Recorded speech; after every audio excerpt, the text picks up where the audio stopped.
अपने मतदाताओं की अपेक्षा पर खरे उतरने की जिम्मेदारी विधायकों के कंधे पर रहती है।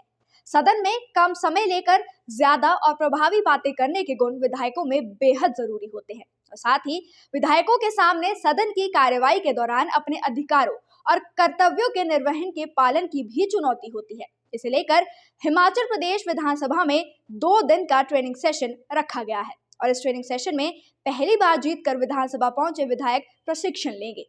विधानसभा में दिल्ली के पीआरएस संस्था पहली बार जीते विधायकों को ट्रेनिंग देगी और इस ट्रेनिंग सेशन में कांग्रेस के 14 विधायक, बीजेपी के 8 विधायक और 1 निर्दलीय विधायक शामिल होंगे। इसके अलावा उपचुनाव में पहली बार जीत कर आए 3 विधायकों को भी प्रशिक्षण दिया जाएगा और ये पहली बार है जब हिमाचल प्रदेश विधानसभा में इस तरह की ट्रेनिंग सेशन का आयोजन किया जा रहा है और इससे पहले ये ट्रेनिंग सेशन लोकसभा में होती रहती थी। हिमाचल प्रदेश विधानसभा के अध्यक्ष कुलदीप सिंह पठानिया ने कहा कि इस प्रशिक्षण शिविर में पहली बार जीत कर आए विधायकों को खासा फायदा मिलेगा। विधायक इस ट्रेनिंग सेशन में अपनी शंकाओं को दूर कर सकेंगे। विधानसभा अध्यक्ष कुलदीप सिंह पठानिया ने आगे कहा कि सदन की कार्रवाई के दौरान कम समय में अपनी बात को प्रभावी ढंग से रखने की कला विधायकों में होना बेहद जरूरी होती है और साथ ही विधायक इस ट्रेनिंग सेक्शन में अपने कर्तव्यों के साथ विशेषाधिकारियों के बारे में भी जानकारी ले सकेंगे। उन्होंने कहा कि 2 दिन तक चलने वाले इस ट्रेनिंग सेशन में विधायकों को महत्वपूर्ण जानकारी मिलेगी। ये प्रशिक्षण इसलिए जरूरी है क्योंकि चुने हुए प्रतिनिधि अपने अपने रूप में परिपक्व होते हैं, लेकिन सदन की कार्रवाई सारी नियमों के अनुरूप चलती है और संविधान के दायरे में चलती है और जो स्पीकर की डायरेक्शंस हैं उसके मुताबिक चलती है। तो उन नियमों की, डायरेक्शंस की, संविधान के उन अनुच्छेदों की, क्योंकि ऐसा नहीं है कि सारे ही लोग लॉ ग्रेजुएट्स होंगे, तो वो सारी जानकारी माननीय सदस्य तक पहुँचे और वो एक इफेक्टिव लेजिस्लेचर के रूप में अपने रोल को निभा सकें, निर्वहन कर सकें।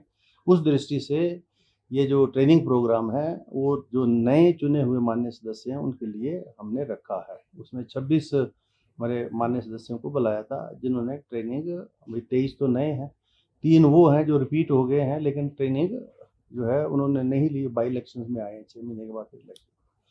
तो उसमें से 15-16 लोग तो आ चुके हैं, कुछ ने मजबूरी बताई है, शायद कल आ जाएं सारे। तो उस दृष्टि से ये ट्रेनिंग प्रोग्राम जो है विधानसभा के माध्यम से हमने रखा है और इसमें जो एक्सपर्ट हैं पार्लियामेंट रिसर्च स्टडीज़ का एक जो विंग है वहाँ से वो जो है यहाँ आके अपनी अपनी डेलिब्रेशंस करेंगे। माननीय सदस्य जहाँ जहाँ जो भी उसमें क्वेरी करना चाहें, पूछना चाहें, अतिरिक्त जानकारी हासिल करना चाहें, वो जो है वो आदान प्रदान होगा। ये मतलब सिर्फ डेलिब्रेशंस नहीं होगी, ये मतलब सब लोग मिलकर जो है साझा इस कार्यक्रम को इस प्रकार से बनाएंगे ताकि एक इफेक्टिव लेजिस्लेचर के रूप में चुना हुआ जो हमारे नए प्रतिनिधि हैं वो काम कर सकें। बिल्कुल, अब तो ये ज़रूरत है समय की और इस दृष्टि में अब तो राष्ट्र स्तर के ऊपर बहुत काम हो रहा है। जो कॉन्फ्रेंस हुई ऑल इंडिया लेवल के ऊपर जयपुर में, जिसमें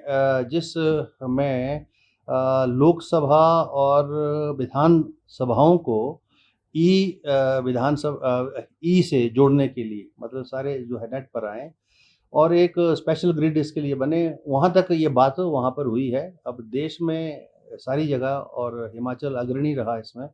हमारे उस समय के जो स्पीकर आदरणीय बृज बिहारी बुटेल हैं, उनके समय में ई विधानसभा की शुरुआत हुई और आज ये आवश्यकता है, ज़रूरत है और मैं समझता हूँ ये बहुत अहम है। उस दृष्टि से भी सारे वो जहाँ जहाँ उनको आवश्यक होगी, क्योंकि हमारे पास ई विंग है यहाँ पर और उसमें सारे मान्य सदस्य जो है ले सकते हैं, सारी जानकारी ले सकते हैं। अतिरिक्त जानकारी चाहिए तो वहाँ बैठ सकते हैं, सीख सकते हैं और इसमें और भी जो भी करने की आवश्यकता होगी निकट भविष्य में वो हम करेंगे। ये मेरा सबसे पहला जो दायित्व है एज ए स्पीकर कि सारी सदन की कार्रवाई व्यवस्थित चले, नियमों के अनुरूप चले, सभी माननीय सदस्यों को अपने विचारों की अभिव्यक्ति का समय मिले, अपने अपने जो विषय हैं वो माननीय सदन के माध्यम से वो चर्चा में लाए जाएं, प्रशासन के ध्यान में लाए जाएं, सरकार के ध्यान में लाए जाएं। ये जो चुने हुए जो प्रतिनिधि हैं उनका ये दायित्व है और संविधान का ये अंदर का जो परिसर है वो उसका संरक्षण देता है संविधान के मुताबिक।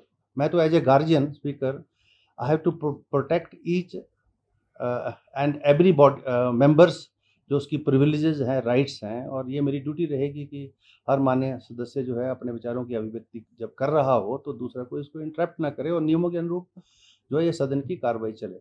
वैसे भी ये हमारा जो सदन है ये ऐतिहासिक है, आप जानते हैं, क्योंकि ये ब्रिटिश पीरियड में विठल भाई पटेल जो पहले स्पीकर भारतवर्ष के हुए हैं, चुनाव के माध्यम से, वो चुनाव भी यहीं संपन्न हुआ इसी कौंसिल चैम्बर में। तो इस कौंसिल चैम्बर में जो माननीय सदस्य बन के आता है वो तो ऐतिहासिक चैम्बर का सदस्य है, और यहाँ अभी तक की जो परिपाटी रही है उसमें सभी सामान्य सदस्यों का आचरण बहुत अच्छा रहा है, और मुझे यही अपेक्षा है कि मेरी तरफ से पूरा सहयोग मिलेगा, और मैं सभी मान्य सदस्यों से सहयोग की जो है कामना भी करता हूँ। सत्ता और विपक्ष के सभी साथियों को समय मिलेगा, क्योंकि मुझे सभी ने जो है सत्ता और विपक्ष की जो सहमति से एज अध्यक्ष चुना है, तो मेरा ये दायित्व बनता है कि सभी के अधिकारों का संरक्षण हो और सभी को समय मिले, सरकार अपना काम करे और प्रतिपक्ष का जो काम है वो अपना काम। शिमला से नीरज डोगरा की रिपोर्ट।